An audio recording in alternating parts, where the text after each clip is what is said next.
নূহ আলাইহিস সালাম আউয়ালু রাসূলিন বুইসা ইলা আহলিল আরদ।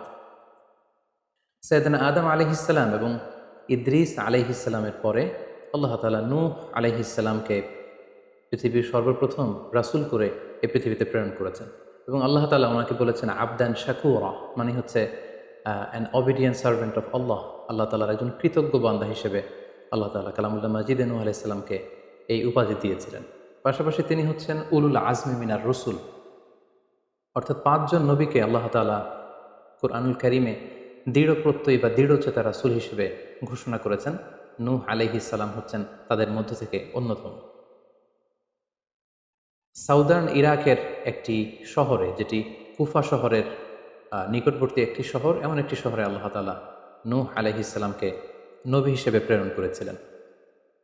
সাইয়েদনা আদম আলাইহিস সালাম থেকে শুরু করে নূহ আলাইহিস সালাম পর্যন্ত টানা 1000 বছর পর্যন্ত পৃথিবীতে শিরকের সূচনা বা উৎপত্তি হয়নি। বেসিকলি নূহ আলাইহিস সালামের জামানাতেই এই পৃথিবীতে সর্বপ্রথম শিরকের সূচনা হয়েছিল। ইবলিস শয়তান সর্বপ্রথম নূহ আলাইহিস সালামের জামানার যে কওমের লোকেরা, তাদের কাছে শিরকের ইন্ট্রোডিউস করেছিল। তাদের সময়ে 5 জন আল্লাহওয়ালা ব্যক্তি ছিল। তাদের এন্তেকালের পরে শয়তান সেই জনগোষ্ঠীর লোকদের কাছে এসে বলল, তোমরা এই সমস্ত কী ইবাদত করছো? তোমাদের পূর্বপুরুষেরা যেমনভাবে আল্লাহ তাআলার কাছে ইবাদত করে নিজেদেরকে সঁপে দিয়েছিল, তার সামনে তো তোমাদের ইবাদত কিছুই নয়। তোমরা একটা কাজ করো, তোমাদের 5 জন আধ্যাত্মিক পুরুষ বা আল্লাহর প্রিয় বান্দাদের 5টি মূর্তি তৈরি করে তোমরা তোমাদের ইবাদতগাহের পাশে রাখো। ফলে তাদের চেহারা দেখলে তাদের বেশি বেশি ইবাদতের কথা তোমাদের স্মরণ হবে এবং তোমরা আল্লাহ তাআলার ইবাদত করার ব্যাপারে বেশি আগ্রহী হবে। তারা এই শয়তানের মুখরোচক চমৎকার এই কথা শুনে তাদের শ্রেষ্ঠ 5 জন সন্তান বা আল্লাহওয়ালা 5 জন ব্যক্তির 5টি মূর্তি তৈরি করে তাদের ইবাদত গাহের ভেতরে তারা স্থাপন করলো। এবং আসলেই তারা যখন এই 5 জন ব্যক্তিদের মূর্তির দিকে তাকাতো, তাদের আল্লাহ তাআলার ইবাদতের কথা তাদের স্মরণ হতো, ফলে তারা আল্লাহ তাআলার বেশি বেশি ইবাদত করতে লাগলো। এই জেনারেশন এভাবেই বেশি বেশি আল্লাহ তাআলার ইবাদতের মধ্য দিয়ে তারা পার করতে লাগলো। কিন্তু পরবর্তী জেনারেশন যখন আসলো, শয়তান তাদের কাছে এমনভাবে কুমন্ত্রণা বা টেম্পটেশন দিল, ফলে ওই প্রজন্ম তারা আল্লাহ তাআলার এক আল্লাহর ইবাদতকে ভুলে গিয়ে এই 5 জন শ্রেষ্ঠ আল্লাহর ওয়ালির মূর্তির সামনে দাঁড়িয়ে সেখানেই তারা মানত করতে শুরু করলো এবং এক আল্লাহর ইবাদত বাদ দিয়ে সেই মূর্তিগুলোর ইবাদত শুরু করে দিল। এভাবেই সাইয়েদনা নূহ আলাইহিস সালামের জামানাতে সর্বপ্রথম শিরকের সূচনা হয়। পবিত্র কালামুল্লাহ মাজিদে আল্লাহ তাআলা এই ঘটনাটি এভাবে উল্লেখ করেছেন যে নূহ আলাইহিস সালামের জামানায় যারা নেতৃত্বস্থানীয় ছিল, তারা সাধারণ লোকদেরকে উদ্দেশ্য করে বলতো, ওয়াকালু লা তাযারুন্না আলিহাতাকুম ওয়ালা তাযারুন্না ওয়াদ্দাম ওয়ালা সুওয়াআ ওয়ালা ইয়াগুসা ওয়া ইয়াউকা ওয়া নাসরা। অর্থাৎ আমাদের যে 5 জন বিখ্যাত ব্যক্তি, তাদের নাম ছিল ওয়াদ্দান, সুওয়াআন, ইয়াগুস, ইয়াউক এবং নাসর। তোমরা এদের ইবাদত ছেড়ে দিও না, বরং তোমরা এদের উপাসনা করতে থাকো। ফলে এই আয়াত প্রমাণ করে যে নূহ আলাইহিস সালামের জামানাতে সর্বপ্রথম শিরকের উৎপত্তি হয়েছিল। কিন্তু নূহ আলাইহিস সালাম তার জাতিগোষ্ঠীর কাছে এক আল্লাহর দাওয়াত দিয়ে যেতে লাগলেন। তিনি বলতে আরম্ভ করলেন, ইয়া কওমি আবুদুল্লাহ মা লাকুম মিন ইলাহিন গায়রুহু আফালা তাত্তাকুন। হে আমার জাতিগোষ্ঠীর লোকেরা, হে আমার জনগোষ্ঠীর লোকেরা, তোমাদের কি হলো? তোমরা কেন এক আল্লাহর ইবাদত করছো না? তোমরা কি আল্লাহকে ভয় পাও না? এবং তিনি বললেন যে আল্লাহ তাআলা আমাকে তার বাণীবাহক হিসেবে, প্রেরিত রাসূল হিসেবে তোমাদের কাছে পাঠিয়েছেন। এই যে আমি তোমাদেরকে তাওহীদের বা এক আল্লাহর ইবাদতের দিকে দাওয়াত দিচ্ছি, এজন্য তো আমি কোনো পারিশ্রমিক তোমাদের কাছে চাচ্ছি না, বরং তোমরা যেভাবে শিরক করে যাচ্ছ, এক আল্লাহ ছাড়া মূর্তির পূজা করে যাচ্ছ, ইন্নী আখাফু আলাইকুম আযাবা ইয়াউমিন আযীম, আমি তোমাদের উপর কঠিনতম আযাব আসার আশঙ্কা করছি। সো তোমরা শিরক ছেড়ে দিয়ে, মূর্তি পূজা ছেড়ে দিয়ে, পৌত্তলিকতা ছেড়ে দিয়ে এক আল্লাহ তাআলার ইবাদতের দিকে ফিরে আসো। নূহ আলাইহিস সালাম যখন তার জাতিগোষ্ঠীর লোকদের কাছে তাওহীদের দাওয়াত বা এক আল্লাহর ইবাদতের দাওয়াত দেয়া শুরু করলেন, তার জাতির লোকেরা, তার কওমের লোকেরা নানা ধরনের টাল বাহানা, অজুহাত এবং বিভিন্ন ধরনের যুক্তি তারা স্থাপন করতে শুরু করলো। তাদের প্রথম যুক্তি ছিল যে, হে নূহ, কেন আমরা তোমার দাওয়াতে সাড়া দেব? কারণ সমাজের নিম্ন শ্রেণীর লোকেরা হচ্ছে তোমার অনুসারী। আরাযিলুনা বাদিয়ার রাই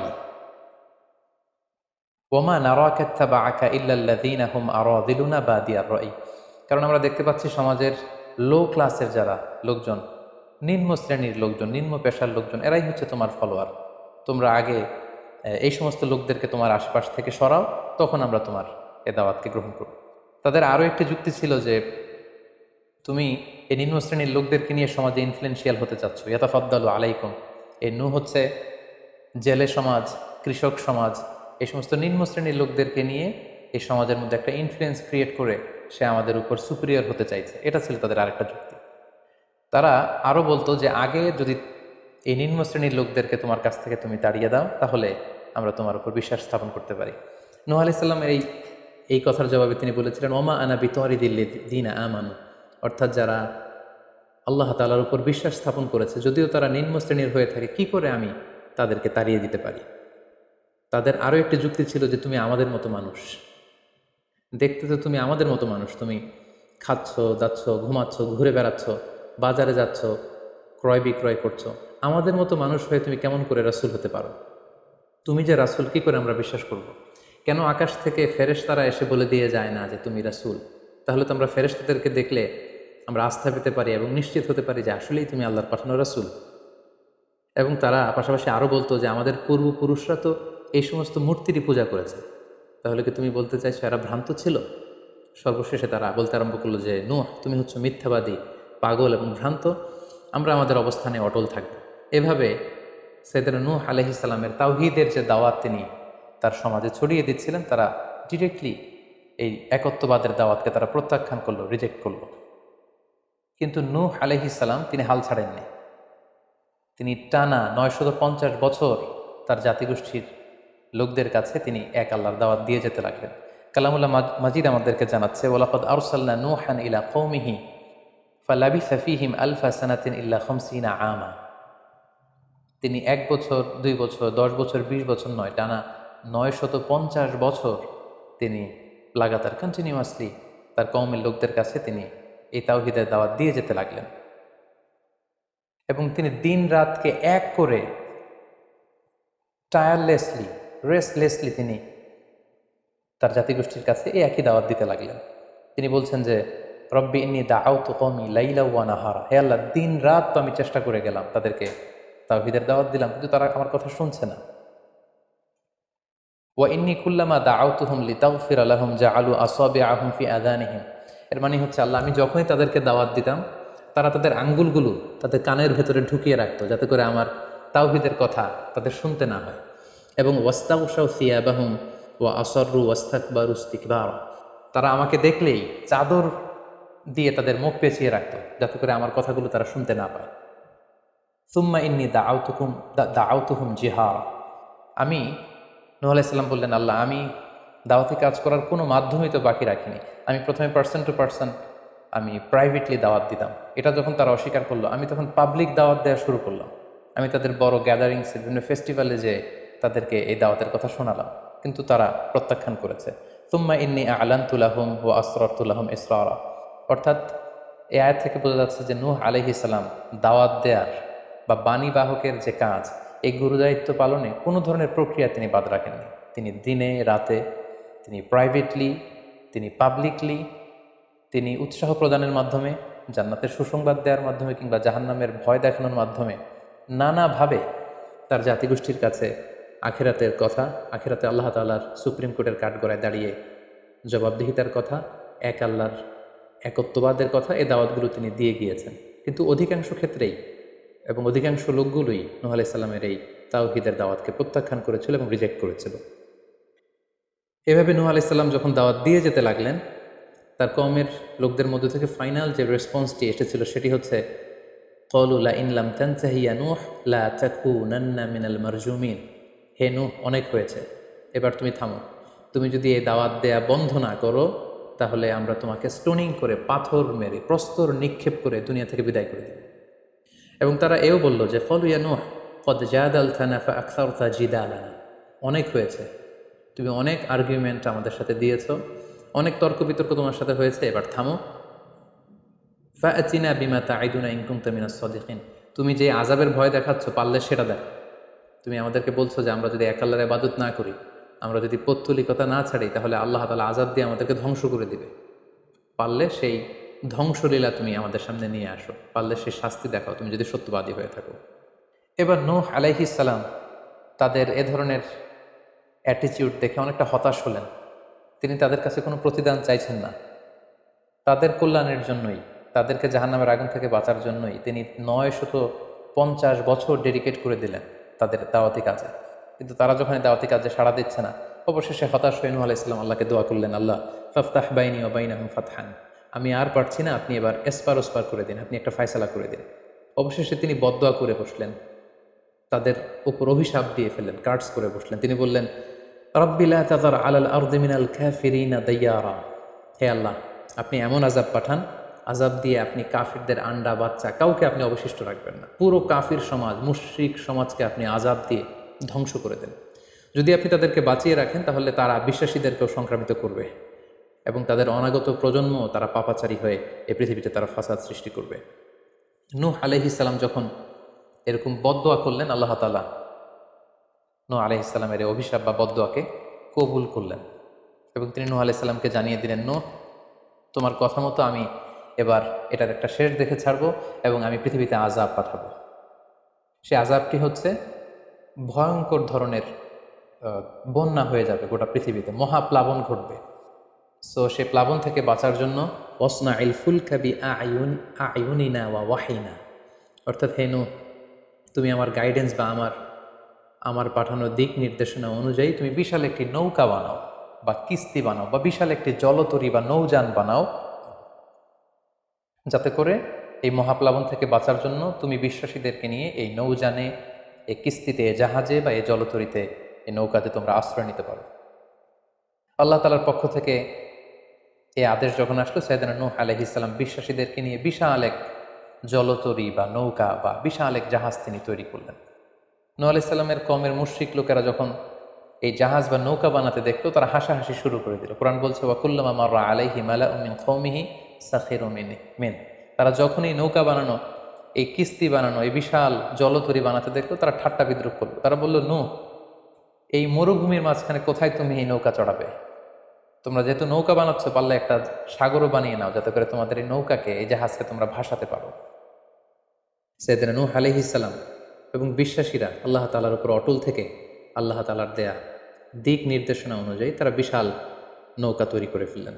এ পর্যায়ে আল্লাহ তাআলা নূহ আলাইহিস সালামকে জানালেন যে মহাপ্লাবনের জন্য নূহ, তুমি অপেক্ষা করতে থাকো এবং এই প্লাবনটা হবে 40 দিন লম্বা, 40 days long, and the entire world will be drastically flooded. গোটা বিশ্বের এমন কোনো জায়গা থাকবে না, আনাচে কানাচে গোটা বিশ্বটা এই মহাপ্লাবনের আওতায় এসে পৃথিবীর সব প্রাণীগুলো মারা যাবে। সো তুমি কি করে বুঝবে যে আমি কখন এই মহাপ্লাবন পৃথিবীতে দিচ্ছি? সেটার একটা সাইন হচ্ছে, তুমি যখন চুলার ভেতর থেকে ফুরফুর করে কলকল করে পানি বেরোতে দেখবে, তখনই বুঝবে যে সে টাইমটা চলে এসেছে। তখন তুমি হাত্তা ইদা জা আমরুনা বা ফারাত তান্নুর, চুলার ভেতর থেকে আগুনের বিপরীতে পানি ছুটতে আরম্ভ করবে, তখনই বুঝবে যে সে সময়টা চলে এসেছে, মহাপ্লাবনের সময়টা একেবারে ঘনিয়ে এসেছে। কুল নাহমিল ফিহা মিন কুল্লি যাওজাইনি ইসনাইন, তখন তুমি সমস্ত বিশ্বাসী বান্দাবান্দিদেরকে, যারা তোমার ফলোয়ার, যারা একত্ববাদে বিশ্বাসী, তাদেরকে নিয়ে সেই নৌকায় তুমি আরোহণ করবে এবং প্রতিটি প্রাণী থেকে জোড়ায় জোড়ায়, অর্থাৎ ম্যাসকুলিন অ্যান্ড ফ্যামিনিন, নারী পুরুষ জোড়ায় জোড়ায় তুমি নিয়ে সেই নৌকাতে আরোহণ করবে। কারণ এই মহাপ্লাবনটা এত ভয়ঙ্কর মহাপ্লাবন হবে, ফলে পৃথিবীতে কেউ বেঁচে থাকবে না এবং তোমরাই হবে নেক্সট জেনারেশন, এবং তোমাদের থেকেই পৃথিবী আবার নতুন করে সভ্যতা বিনির্মিত হবে এবং তোমাদের থেকে নতুন করে পৃথিবীর সব প্রাণীকুল আবার নতুন করে বংশবিস্তার শুরু হবে। আল্লাহ তাআলার এই গাইডেন্স অনুযায়ী নূহ আলাইহিস সালাম অপেক্ষা করতে লাগলেন যে কখন চুলার ভেতর থেকে কলকল করে পানি বেরোয়। হঠাৎ করে তিনি একদিন দেখতে পেলেন যে চুলার ভেতর থেকে পানি বেরোচ্ছে। তিনি সমস্ত বিশ্বাসীদেরকে নিয়ে এবং বিভিন্ন প্রাণীকুল থেকে জোড়ায় জোড়ায় নারী পুরুষ দুই ধরনের জেন্ডারকে একত্রিত করে নিয়ে তিনি আল্লাহ তাআলার নামে সেই নৌকার মধ্যে আরোহণ করলেন এবং আল্লাহ বললেন, ওয়াকাল আরকাবু ফিহা বিসমিল্লাহি মাজরেহা ওয়া মুরসাহা ইন্না রাব্বি লাগফুরুর রাহিম। আল্লাহ বললেন, তোমরা যখন আরোহণ করবে, তোমরা আল্লাহর নামে আরোহণ করবে, অর্থাৎ বিসমিল্লাহ বলে আরোহণ করবে, কারণ তোমাদের এই নৌকার, এই জাহাজের গতি এবং স্থিতি এটা হবে আল্লাহর নামে। এটার সেইলিং বা অ্যাঙ্করিং, এটার পানির উপরে ভেসে চলা এবং এটার নোঙর ভিড়ানো সবটাই হবে আল্লাহ তাআলার নামে। এবং আল্লাহ তাআলার আদেশ অনুযায়ী নূহ আলাইহিস সালাম সবাইকে নিয়ে সেই নৌকায় আশ্রয় নিলেন। কোরআন আমাদেরকে জানাচ্ছে, ওহিয়া তাজরি বিহিম ফি মাউজিন কাল জিবাল, গোটা বিশ্বব্যাপী এমন ভয়ঙ্করভাবে আকাশ থেকে ঝুম বৃষ্টি নাজিল হলো, জমিন তার ভেতরে থাকা পানিগুলোকে উপরে উদ্গীরণ করে দিতে লাগলো, উপর থেকে পানি, নিচ থেকে পানি। ফলে গোটা বিশ্বে এক মহাপ্লাবনের পরিস্থিতি তৈরি হলো। এবং সেই ভয়ঙ্কর প্লাবনের মধ্যে, সেই ঝড় ঝাপটার মধ্যে, সেই পানির মধ্যে নূহ আলাইহিস সালামের সেই কিস্তি বা সেই জলতরী বা সেই নৌকা ভাসতে লাগলো।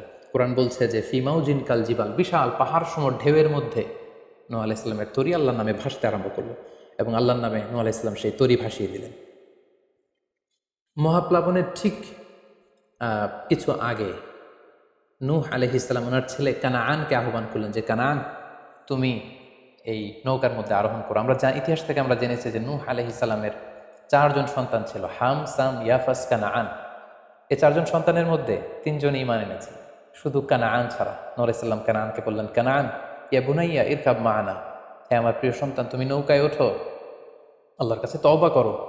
কিন্তু কানাআন নূহ আলাইহিস সালামের এই আহ্বানের প্রত্যুত্তরে তিনি বলেছিলেন, আমি নৌকায় উঠবো না, সাআউই ইলা জাবালিন ইয়াসিমুনি মিনাল মা, আমি পাহাড়ের চূড়ায় যেয়ে দাঁড়াবো, পাহাড় আমাকে পানি থেকে বাঁচাবে, কারণ এই বন্যার পানি তো পাহাড় পর্যন্ত পৌঁছতে পারবে না। নূহ আলাইহিস সালাম বললেন, ক্বালা লা আসিমাল ইয়াউমা মিন আমরিল্লাহ ইল্লা মান রাহিম, হে কানাআন, আজকে আল্লাহর এই গজব থেকে, এই আযাব থেকে, এই মহাপ্লাবন থেকে বাঁচানোর কেউ নাই, কেউ তোমাকে বাঁচাতে পারবে না। পাহাড় তোমাকে আজকে সুরক্ষা দিতে পারবে না, বাঁচাতে পারবে না, আজকে বাঁচানোর কেউ নেই, তুমি তাড়াতাড়ি উঠে আসো এখানে। কিন্তু নূহ আলাইহিস সালামের ছেলে কানাআন অস্বীকৃতি জ্ঞাপন করলো। কোরআন বলছে, ওয়া হালা বাইনাহুমাল মাউজু ফাকানা মিনাল মুগরাকিন, বাবা আর ছেলের মধ্যে যখন এ ধরনের কথা চলছিল, হঠাৎ করে বিশাল এক সাগরের ঢেউয়ের ধাক্কা এসে নূহ আলাইহিস সালামের সন্তান কানাআনকে পানির মধ্যে ডুবিয়ে দিল। তাহলে এই আয়াত থেকে বুঝলাম কানাআন যারা ডুবে গিয়েছিল তাদের অন্তর্ভুক্ত হয়েছিল। এবং মজার ব্যাপার হচ্ছে, নূহ আলাইহিস সালামের স্ত্রীও এই মহাপ্লাবন থেকে বাঁচতে পারেনি। সেও ঈমান না আনার কারণে যারা ধ্বংস হয়েছিল, যাদের সলিল সমাধি হয়েছিল মহাপ্লাবনের পানির মধ্যে, নূহ আলাইহিস সালামের স্ত্রীও সেখানে নিহত হয়েছেন।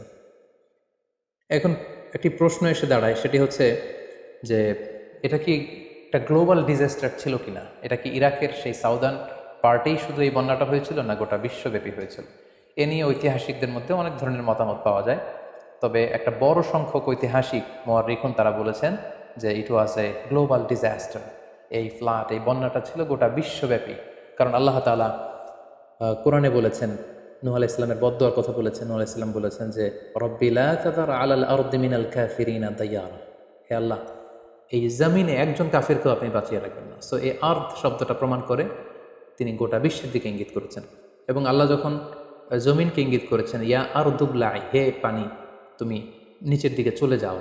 ফলে এই আর্থ দ্বারা বোঝা যাচ্ছে যে শুধু ইরাকের সেই সাউদার্ন ইরাকের কুফা শহরের পাশেই এই বন্যাটা লিমিটেড বা সীমিত ছিল না, বরং এই ডিজাস্টারটা ছিল একটা গ্লোবাল ডিজাস্টার। গোটা বিশ্বব্যাপী মহাপ্লাবনের পানিতে গোটা বিশ্বের সব সয়লাভ হয়ে গিয়েছিল। 40 দিন এই বন্যাটা কন্টিনিউ করেছে এবং 40 দিনের এই সময়ে মহাপ্লাবনে যত কাফির, মুশরিক এবং নূহ আলাইহিস সালামের সময়কালের যত মুশরিক এবং অবাধ্য লোকেরা ছিল, সবাইকে আল্লাহ তাআলা এই বন্যার মাধ্যমে ধ্বংস করেছেন। 40 দিন পর আল্লাহ তাআলা আদেশ করলেন, ইয়া আরদুবলাঈ মাআকি ওয়া ইয়া সামাউ আকলিঈ, অর্থাৎ হে আকাশ, তুমি বৃষ্টি বর্ষণ করো, এবার স্টপ করো, এবার বন্ধ করো। এবং জমিনকে বললেন, জমিন তুমি যে মাটির ভেতর থেকে পানি বের করছিলে, এই পানি বের করা বন্ধ করে তুমি ভূপৃষ্ঠের উপরে থাকা পানিগুলোকে গিলে ফেলো। ওয়াগীদাল মা, ফলে আল্লাহ তাআলার আদেশের সাথে সাথে পানি বর্ষণ এবং পানি জমিনের ভেতর থেকে বের হয়, এটা বন্ধ হলো। ওয়াস্তাওয়াত আলাল জুদি, নূহ আলাইহিস সালামের এই বিশাল জলতরী বা কিস্তি বা নৌকা জুদি পাহাড়ে যেয়ে থামল।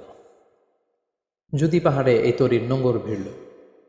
এখন জুদি পাহাড়টা কোথায়? কিছু কিছু ঐতিহাসিকরা বলেছেন যে ইরাকের মোসেল শহরে একটি বিশাল মাউন্টেন রেঞ্জ রয়েছে, সেই পাহাড়ের একটা অংশের নাম হচ্ছে জুদি পাহাড়। কোনো কোনো ঐতিহাসিকগণ বলেছেন এই জুদি পাহাড়টি আর্মেনিয়াতে অবস্থিত।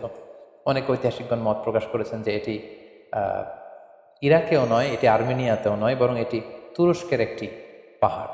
এবং তারা বিশাল বড় একটি নৌকার খণ্ড দিয়ে ঐতিহাসিকভাবে অনেকেই প্রমাণ করতে চেয়েছেন যে নূহ আলাইহিস সালামের সেই কিস্তির কিছু অংশ আজও সেই পাহাড়ের মধ্যে রয়ে গিয়েছে। সেই জুদি পাহাড়ে যখন এই নৌকাটি ভিড়ল, আল্লাহ তাআলা তখন নূহ আলাইহিস সালামকে আদেশ করলেন, ইহবিতু বিসালামিন মিন্না, তুমি এবার শান্তির সাথে সেফলি সাউন্ডলি তুমি এবার সেই জুদি পাহাড়ে তোমরা নামো। বারাকাতিন আলাইক, তোমাদের উপর আমার পক্ষ থেকে বারাকা ব্লেসিং থাকবে। ওয়া আলা উমামিম মিম্মান মাআক, এবং তোমার সাথে যারাই আছে সবার জন্য আমার পক্ষ থেকে ব্লেসিং থাকবে। এবং এই বিশাল মহাপ্লাবন থেকে যে আমি তোমাদেরকে বাঁচিয়ে দিয়েছি, শুকরিয়া স্বরূপ তোমরা সবাই পড়ো আলহামদুলিল্লাহ। ফাকুল আলহামদুলিল্লাহ। কোরআন বলছে যে তারা সবাই আল্লাহর প্রশংসা করে সেখান থেকে নেমে আসলো এবং নূহ আলাইহিস সালামকে আল্লাহ তাআলা শিখিয়ে দিলেন, নূহ এবার তুমি পড়ো রব্বি আনজিলনি মুনজালান মুবারাকান ওয়া আনতা খায়রুল মুনজিলিন। অর্থাৎ হে আল্লাহ, আপনি এমন জায়গায় আমাদেরকে অবতরণ করুন যে জায়গাটা আমাদের জন্য কল্যাণকর, কারণ আপনিই তো উত্তম অবতরণকারী। ফলে নূহ আলাইহিস সালামের সাথে যারা ছিল বিশ্বাসীরা, তারা এবং তার সাথে প্রাণীকুলের মধ্য থেকে যারা ছিল সবাইকে নিয়ে নূহ আলাইহিস সালাম এই জমিনে বন্যা পরবর্তী মহাপ্লাবন পরবর্তী সময়ে তিনি সবাইকে নিয়ে এই জমিনের মধ্যে আবার নেমে আসলেন। ফলে ঠিক ওই সময়টাতে পৃথিবীতে আর কোনো কাফের, কোনো মুশরিক, কোনো পৌত্তলিক ছিল না, বরং তখন এটা ছিল, it was very fresh and pure monotheist generation, একত্ববাদী একটা প্রজন্ম। ফলে এখানে ঠিক ঠিক ওই সময়টাতে পৃথিবীতে আর কোনো কাফির মুশরিক আর ছিল না। আমরা আমাদের আলোচনার শুরুর দিকে বলেছিলাম যে নূহ আলাইহিস সালামের 4 জন ছেলে ছিল, হাম, সাম, ইয়াফাস এবং কানাআন। এবং ঐতিহাসিকভাবে এটা ঐতিহাসিক বিভিন্ন ধর্মগ্রন্থ থেকেও এটা প্রমাণিত যে এই 4 ছেলের মধ্য থেকে একজন ছেলে ছিল কানাআন, যে মহাপ্লাবনে মৃত্যুবরণ করেছে, এবং হাম, সাম এবং ইয়াফেস, তাদের মধ্য থেকেই মূলত গোটা বিশ্বে নতুন করে মানব সভ্যতার আবার সূচনা হয়েছে। নূহ আলাইহিস সালামের ছেলে হাম, তিনি আফ্রিকাতে তার পরিবার নিয়ে বসবাস শুরু করেন, এবং ওনার ছেলে সাম, যেখান থেকে সেমাইটিক শব্দটি আমরা বলে থাকি, ওনার ছেলে সাম তার আত্মীয় স্বজন এবং তার বংশধরদেরকে নিয়ে ধীরে ধীরে মধ্যপ্রাচ্য বা দূরপ্রাচ্যের এই এরিয়াতে পরবর্তীতে তারা বসবাস শুরু করেন। এবং ওনার ছেলে ইয়াফেস বর্তমান যে চীন বা তার আশেপাশের যে এরিয়াগুলো আছে সেখানে বসবাস শুরু করেন, এবং সেখান থেকেই মানব ইতিহাস আবার নতুন করে তার পথ চলা শুরু করলো, এবং গোটা বিশ্বে বাচ্চা রিজালান কাসিরা ওয়া নিসা, অনেক নারী পুরো গোটা বিশ্বে সেখান থেকে আবার ছড়িয়ে পড়তে আরম্ভ করলো। এভাবেই নূহ আলাইহিস সালাম একত্ববাদের দাওয়াত দিয়ে নিরলস প্রচেষ্টা করে ওনার জীবনকে তিনি অতিবাহিত করেছেন। সাইয়েদনা নূহ আলাইহিস সালাম ওনার ইন্তেকালের পরে ওনাকে কোথায় কবর দেওয়া হয়েছে এ নিয়ে 2টি মত পাওয়া যায়। প্রথম মত অনুযায়ী ওনাকে মক্কাতে কবরস্থ করা হয়েছে, আরেকটি মত অনুযায়ী লেবাননের কার্ক নামে একটি এরিয়াতে জাবালে দীর, সেই দীর মাউন্টেনের পাশে সাইয়েদনা নূহ আলাইহিস সালামকে কবরস্থ করা হয়েছে। সম্মানিত শুধু এই ছিল নূহ আলাইহিস সালামের সংক্ষিপ্ত, বর্ণাঢ্য এবং সংগ্রামী জীবন কাহিনী। এ পর্যায়ে আমরা নূহ আলাইহিস সালামের এই স্টোরি থেকে, এই জীবনী থেকে কী ধরনের লেসন, লাইফ লেসন বা শিক্ষা আমরা পেতে পারি, যেটা আমরা আমাদের সমাজের সাথে রিলেভেন্ট করতে পারি, আমরা সে বিষয়ে সামান্য কিছু আলোচনা করব। আমরা যারা দাওয়া কাজের সাথে ইনভলভড, তাদের জন্য নূহ আলাইহিস সালামের জীবনীতে আসলে নূহ আলাইহিস সালামের দাওয়া ক্যারিয়ার থেকে নেবার মতো, শেখার মতো অনেক কিছু রয়েছে। তোর মধ্যে থেকে অন্যতম হচ্ছে যে ডাইভার্সিটি অফ দাওয়া অ্যাপ্রোচ। আমরা জানি যে আমরা যারা আল্লাহ তাআলার এই কথাগুলো, কোরআন সুন্নাহর এই মেসেজগুলো পৌঁছে দিচ্ছি, আমরাও কাইন্ডা বাণীবাহকের কাজ কিন্তু আমরা করছি। যেহেতু নবীরা নেই, তাদের অনুসৃত পথকে আমরা ধারণ করে তাদের কথাগুলো আমরা পৌঁছে দিচ্ছি। সো আমাদের দাওয়া অ্যাপ্রোচের মধ্যে ডাইভার্সিটি থাকতে হবে। আমরা যেমনি ওরালি দাওয়া কাজ করি, নবীরা ওরালি দাওয়া কাজ করতেন, মৌখিকভাবে মানুষকে দাওয়া দিতেন।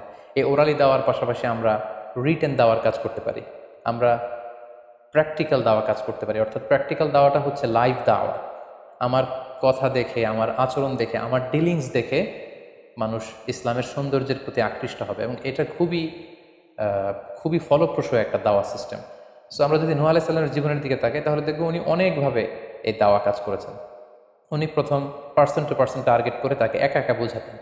এটা যখন কাজ না করতো, প্রাইভেট দাওয়া থেকে উনি পরে সুইচ করলেন পাবলিক দাওয়াতে। কোরআন আমাদেরকে জানিয়েছে যে তার কওমের বিভিন্ন ফেস্টিভ্যালগুলোতে, সেখানকার বিভিন্ন পাবলিক গ্যাদারিংসগুলোতে, সেখানকার বিভিন্ন ক্লাবগুলোতে তিনি যে এক আল্লাহর দাওয়া তিনি সেখানে পেশ করেছেন। পাশাপাশি নূহ আলাইহিস সালাম তার সময়ের সম্ভ্রান্ত ব্যক্তিবর্গ যারা, তাদেরকে স্পেশালি তিনি দাওয়া কাজের আওতায় নিয়ে এসেছেন। এলিট সোসাইটি যারা, আমরা যদি আল্লাহ রাসূল সাল্লাল্লাহু আলাইহি ওয়াসাল্লামের দাওয়া অ্যাক্টিভিটির দিকে তাকাই, তাহলে দেখব যে উনিও কিন্তু সানাদিদে কোরাইশের যারা লিডার শ্রেণী ছিল, গণ্যমান্য ব্যক্তিবর্গ ছিল, তাদেরকে তিনি স্পেশালি দাওয়া কাজ করতেন তাদের সাথে। কারণ আমরা জানি যে একটা সমাজের লিডার যদি ইসলামের পথে আসে, ফলে তার যে লক্ষ লক্ষ ফলোয়ার থাকবে, তারাও তার দ্বারা ইনফ্লুয়েন্স হয়ে তারাও ইসলামের পথে চলে আসবে। এবং আল্লাহ রাসূল সাল্লাল্লাহু আলাইহি ওয়াসাল্লামের জীবনীতে আমরা দেখেছি যে কোনো গোষ্ঠীর বা কোনো কওমের বা কোনো ট্রাইবের গোত্র প্রধান যখন কালিমা পড়ে মুসলমান হয়েছে, তার দেখা দেখি গোত্রের সকল নারী পুরুষ তারা মুসলমান হয়ে গেছে। দাওয়া কাজ আঞ্জাম দেওয়ার ক্ষেত্রে যারা এলিট সোসাইটি বা সমাজের গণ্যমান্য ব্যক্তিবর্গ যারা থাকবে, তাদেরকে দাওয়া দেওয়ার ক্ষেত্রে আমাদেরকে স্পেশাল এফোর্ট দিতে হবে। কারণ তাদেরকে যদি আমরা ইসলামের পক্ষে, সত্যের পক্ষে কনভিন্সড করতে পারি, ফলে তারা সমাজের আরও অনেক লোককে ইনফ্লুয়েন্স করে ইসলামের সুশীতল বাণীর ভেতরে নিয়ে আসতে পারবে। তো এর মানে এই নয় যারা নিম্ন শ্রেণীর বা যারা সমাজের মধ্যবিত্ত বা নিম্ন মধ্যবিত্ত যে ফ্যামিলিগুলো রয়েছে বা যে সমস্ত লোকজন রয়েছে তাদেরকে আমরা গুরুত্ব দিব না, ব্যাপারটি এমন নয়। বরং নূহ আলাইহিস সালামের ঘটনা থেকে আমরা বুঝতে পারছি যে একটা হচ্ছে মাস পিপুলদের জন্য দাওয়া, আরেকটি হচ্ছে যারা সমাজের উচ্চ শ্রেণী তাদের জন্য স্পেশালি কিছু টাইম স্পেন্ড করা, তাদেরকে আলাদাভাবে দাওয়া দেওয়া এবং অথবা তাদের উপযোগী করে দাওয়া অ্যাক্টিভিটি তাদের কাছে যদি আমরা প্রেজেন্টেশন করতে পারি, তাহলে নিঃসন্দেহে তারাও ইসলামের সৌন্দর্যের দ্বারা আকৃষ্ট হবে। নূহ আলাইহিস সালামের এই জীবন কাহিনী থেকে আমরা আরও একটি বিষয় শিখতে পারি, সেটি হচ্ছে দাওয়া কাজে কখনো হতাশ হওয়া যাবে না, নিরাশ হওয়া যাবে না এবং হাল ছাড়া যাবে না, বরং ভরসা রাখতে হবে আল্লাহর উপর। কারণ আমরা কয় বছর দাওয়া কাজ করে যাচ্ছি, আমরা কতটুকু এফোর্ট দিয়েছি, আমরা কতটুকু টাইম স্পেন্ড করেছি, আমরা কতটুকু স্যাক্রিফাইস করেছি। আমরা যদি নূহ আলাইহিস সালামের জীবনের দিকে তাকাই, তাহলে দেখব যে তিনি টানা 950 বছর টানা লাগাতার তিনি তার জাতিগোষ্ঠীর কাছে দাওয়াতি কাজ করেছেন, কিন্তু তিনি নিরাশ হননি, হতাশ হননি, হাল ছেড়ে দেননি, তিনি ভরসা রেখেছিলেন আল্লাহ তাআলার উপর। সো আমরা যারা দাওয়া কাজ করছি, আমরা ইনস্ট্যান্ট ফলাফলের জন্য যেন বসে না থাকি, আমরা আমাদের দায়িত্বটুকু পালন করব। নূহ আলাইহিস সালামের এই স্টোরি থেকে আমরা আরও একটি বিষয় শিখতে পারি, সেটা হচ্ছে আমাদের কাজ হচ্ছে ইফোর্ট দেয়া, বাট এটার কমপ্লিশন, এটার রেজাল্ট আসবে আল্লাহ তাআলার পক্ষ থেকে। আরবিতে বলা হয় যে আস-সা'য়ু মিন্না ওয়াল ইতমামু মিনাল্লাহ, প্রচেষ্টা করার মালিক আমরা, সফলতা দেওয়ার মালিক হচ্ছেন আল্লাহ। আমি অনেক দাওয়াতি কাজ করছি, কিন্তু আমার দাওয়াতি কাজে কেউ সাড়া দিচ্ছে না, কেউ রেসপন্স করছে না, আমার দাওয়াতি কাজে কেউ ইসলামের প্রতি আকৃষ্ট হচ্ছে না, ইট ডাজন্ট মিন দ্যাট আমি একজন ব্যর্থ দায়ী, না, এটা কখনোই না। বরং আমি সিনসিয়ারিটির সাথে আমার সর্বোচ্চ প্রচেষ্টাটুকুন আমি করছি কিনা, সেটাই হচ্ছে দেখার বিষয়। আমার কত ফলোয়ার, আমার ডাকে কত মানুষ সাড়া দিল, এটা দেখার বিষয় না, বরং আমি আমার রোলটা প্লে করতে পারছি কিনা সিনসিয়ারিটির সাথে, এটা হচ্ছে দেখার বিষয়। এর কারণ হচ্ছে আল্লাহর হাবিব সাল্লাল্লাহু আলাইহি ওয়াসাল্লাম বলেছেন, কিয়ামতের দিন অনেক নবী দাঁড়াবে যাদের ফলোয়ার হচ্ছে হাতে গোনা অল্প কয়েকজন, মানে অল্প কয়েকজন ঈমান এনেছিল। পৃথিবীতে অনেক নবী ছিল, তারা কিয়ামতের দিন দাঁড়াবে, তার বিশ্বাসী উম্মতের সংখ্যা হচ্ছে মাত্র 2 জন। পৃথিবীতে এরকম অনেক নবী ছিল, কিয়ামতের দিন তিনি দাঁড়াবেন, তার উপর বিশ্বাস এনেছিল মাত্র একজন, মানে নবীও একজন, তার প্রতি ঈমানও এনেছে মাত্র একজন। এমনও অনেক নবী কিয়ামতের দিন আল্লাহ তাআলার দরবারে দাঁড়াবে যেই নবীর কোনো ফলোয়ার নাই, যেই নবীর কোনো বিশ্বাসী উম্মত নাই, অর্থাৎ নবী শুধু একা, তার সারা জীবনের দাওয়া কাজে কেউ তার ডাকে সাড়া দেয়নি। তার মানে কি তিনি ব্যর্থ? নেভার, কখনো না। তিনি তার দায়িত্বটুকুন পালন করেছেন, এজন্য তিনি আল্লাহ তাআলার দরবারে তিনি সফল। সো কে আপনার ডাকে সাড়া দিবে, কে ইসলামের পথে আসবে, এটা আমাদের দেখার বিষয় না। আমাদের দেখার বিষয় হচ্ছে আমরা আমাদের দায়িত্বটুকুন পালন করেছি কিনা, আমরা কোরআনের, ইসলামের সুন্দর বিউটিফুল মেসেজগুলো আমরা পৌঁছে দিতে পেরেছি কিনা, that should be hour concern. সেটাই হচ্ছে আমাদের দায়িত্ব। সূরা হুদে নূহ আলাইহিস সালামের ফলোয়ার কত ছিল এ ব্যাপারে আমরা জানতে পারি। আল্লাহ তাআলা বলছেন, ওয়ামা আমানা মাআহু ইল্লা কালিল, মানে নূহ আলাইহিস সালামের জাতিগোষ্ঠীর হাতে গোনা অল্প কিছু লোক ছাড়া তার প্রতি অন্যান্যরা ঈমান আনেনি। এই অল্প কিছু লোক, তাদের সংখ্যা কত? তাফসীর ইবনে কাসীরে এসেছে, সাইয়েদনা ইবনে আব্বাস বলেন যে কানু সামানিনা নাফসান মিনহুম নিসাউহুম, নারী পুরুষ মিলিয়ে 80 জন। Could you imagine that? 950 বছরের দাওয়াতি ক্যারিয়ারে ওনার উপর ঈমান এনেছে মাত্র 80 জন। তার মানে প্রতি 100 বছরে অন অ্যান অ্যাভারেজ 10 জন ওনার উপর ঈমান আনেনি। কিন্তু উনি হচ্ছেন উলুল আজমি মিনার রুসুল, এই মহাবিশ্বের 5 জন শ্রেষ্ঠতম নবীদের মধ্য থেকে তিনি হচ্ছেন অন্যতম। সো আমাদেরকে দেখতে হবে আমরা আমাদের দায়িত্বটুকুন পালন করছি কিনা, কতজন আমাদের ডাকে সাড়া দিল, কতজন আমাদের ফলোয়ার হলো, কতজন ইসলামের পথে আসলো কি আসলো না, সেটা আল্লাহ তাআলা নির্ধারণ করবেন। নূহ আলাইহিস সালামের জীবনী থেকে আমরা আরও যে শিক্ষাটি পাই, এবং এটি খুবই গুরুত্বপূর্ণ একটি লেসন, সেটা হচ্ছে হিদায়া অনলি বিলংস টু আল্লাহ, হেদায়েত দেওয়ার মালিক হচ্ছেন Allah. Canaan and the wife of নূহ ফর এক্সাম্পল, যেমন নূহ আলাইহিস সালামের ছেলে কানাআন কিংবা তার স্ত্রী, তারা কিন্তু নূহ আলাইহিস সালামের প্রতি ঈমান আনেনি। তার মানে বাবা নবী হয়ে অনেক সময় ছেলে ঈমান আনতে পারেনি। তার ভাগ্যে সেটা জোটেনি। নূহ আলাইহিস সালাম নবী ছিলেন, কিন্তু তার স্ত্রী তার প্রতি ঈমান আনেনি। এজন্য আল্লাহ তাআলা বলছেন, ইন্নাকা লা তাহদি মান আহবাবতা ওয়ালাকিন্নাল্লাহা ইয়াহদি মান ইয়াশা। হে নবী, আপনি যাকে চান তাকে আপনি হেদায়েত দিতে পারবেন না, কারণ হেদায়েত দেওয়ার মালিক আপনি নন। হেদায়েত দেওয়ার নিরঙ্কুশ একচ্ছত্র ক্ষমতা হচ্ছে শুধুমাত্র কেবলমাত্র আল্লাহ তাআলার হাতে। তিনি যাকে চাইবেন তাকে তিনি হেদায়েত দেন। আমরা চাইলেই কাউকে হেদায়েত দিতে পারবো না। নূহ আলাইহিস সালামের জীবনী থেকে আরও একটি বড় শিক্ষা হচ্ছে যে আল্লাহ তাআলা হুট করেই কাউকে আযাব দেন না বা শাস্তি পাঠান না, বরং আল্লাহ তাআলা বারবার বারবার সুযোগ দিয়ে থাকেন। অনেক অনেক সুযোগ দেওয়ার পরে, বারবার সুযোগ দেওয়ার পরেও যখন কেউ সত্যের পথে ফিরে আসে না, বরং বারবার তারা অবাধ্যতা, দাম্ভিকতা এবং বাড়াবাড়ি করে, ঠিক তখনই আল্লাহ তাআলা তাদেরকে শাস্তি দেন।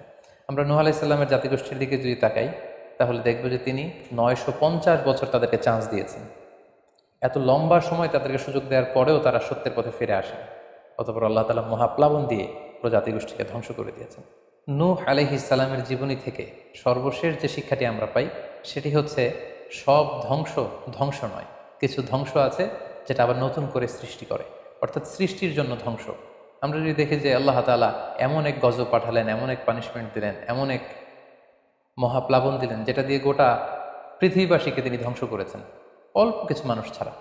কিন্তু আমরা যদি অন্য দিক থেকে খেয়াল করি, তাহলে দেখব যে এই ধ্বংসটি ধ্বংসের জন্য নয়, এই ধ্বংসটি ছিল নতুন করে সৃষ্টির জন্য।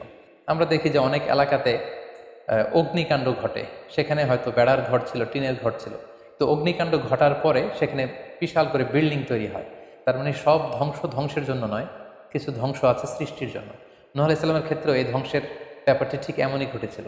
এই ধ্বংসটা শুধু ধ্বংসের জন্য নয়, বরং কাফিরদেরকে, মুশরিকদেরকে ধ্বংস করে দিয়ে নতুন এক একত্ববাদী প্রজন্মের সূচনা যাতে পৃথিবীতে ঘটে, সেজন্য আল্লাহ তাআলা এই ধ্বংসের সূচনা করেছে।